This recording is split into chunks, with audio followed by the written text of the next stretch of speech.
Hi, everyone. Welcome back to this new episode of our Student Spotlight series, where we're able to showcase some of the work our past students have done.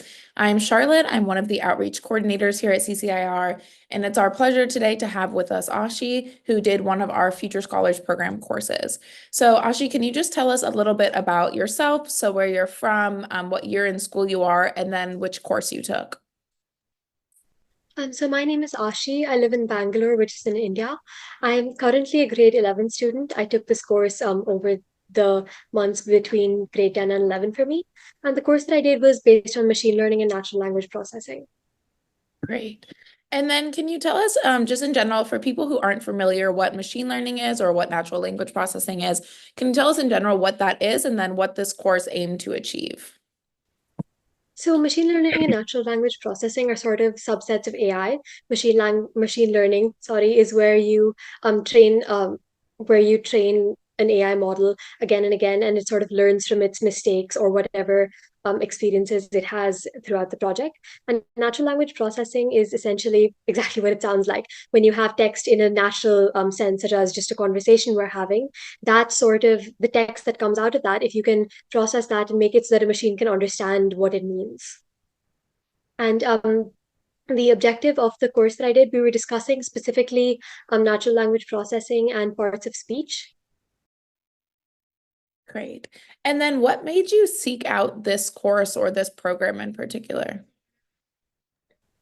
I think I like to say I'm a pretty curious person, and I really love the idea of doing research by myself and sort of exploring things by doing a project and ending up writing a paper on it and sort of getting to learn something new by discovering something new for yourself.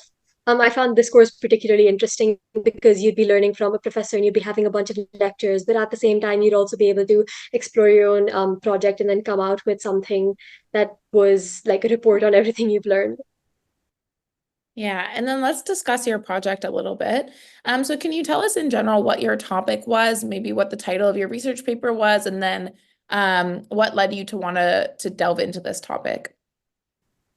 So my topic is based on part of speech tagging for code mixed Hindi and English. So code mixing is essentially the phenomenon of blending languages together as you speak naturally. What interested me about this is I'm a Hindi speaker and I speak English at home, and often enough I end up speaking Hinglish, which is the blend of these two languages. I chose these two languages for part of speech tagging because I thought that that would be particularly interesting, just because of just how prevalent Hindi English code mixing is, especially in India and especially in the media recently.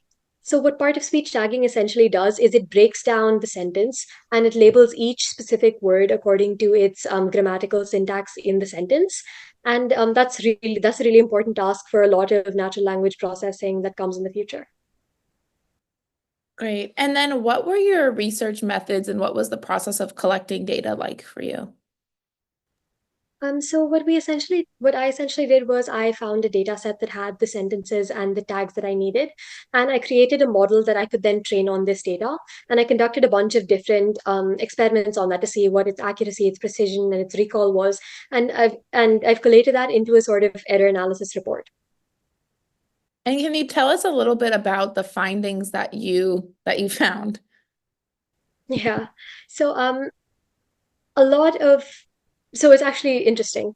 What happens in code mixing with code mixing is that it tends to be particularly difficult to tag parts of speech because of the differing grammatical syntaxes of the different languages. Like Hindi and English, for example, are really different.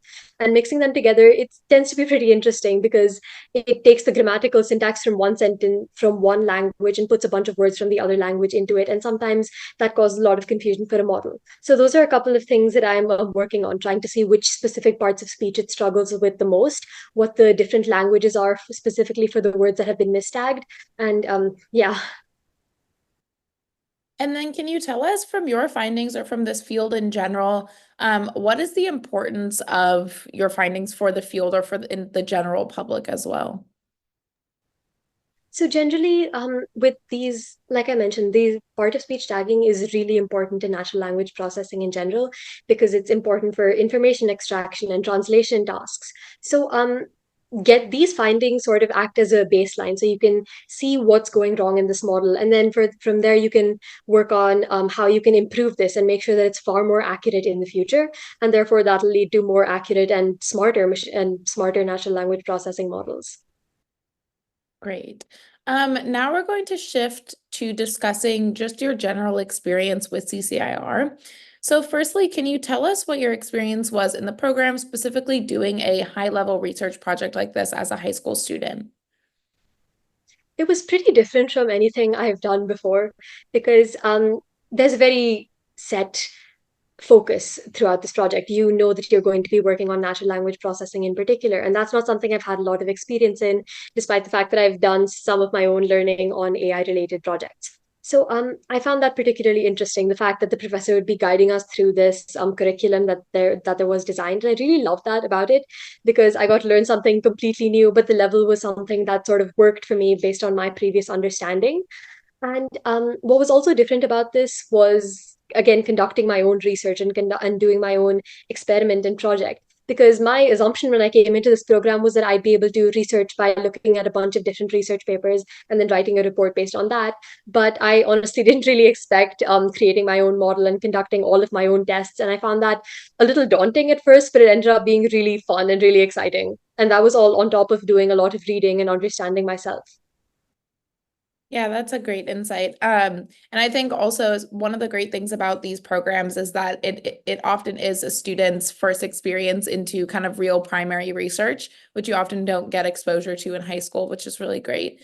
And then, so for the viewers watching, our Future Scholars Program course is our group course. So we have a maximum of 5 students per course. Can you tell us what it was like working with other students? Were you guys doing similar projects? Did you learn from that process, or?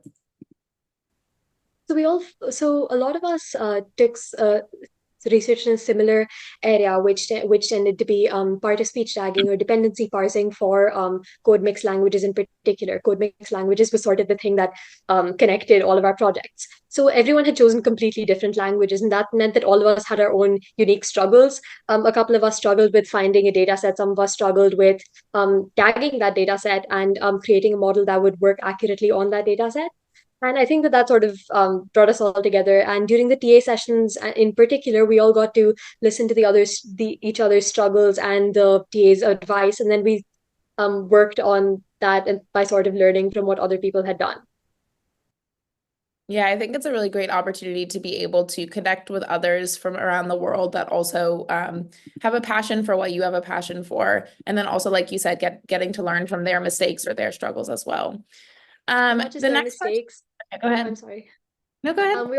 I also got to learn about a bunch of other people's projects as we were going through this course, because even though there was a little bit of similarity, there were huge differences based on our research, and I found that really interesting. Yeah, that's great. And then the next question. So again, for those watching, we really like to emphasize the aspect of mentorship in our programs, as opposed to just, having our mentors be teachers, where our mentors don't just transfer information onto the students, but they really guide you through your own kind of discoveries and learning process.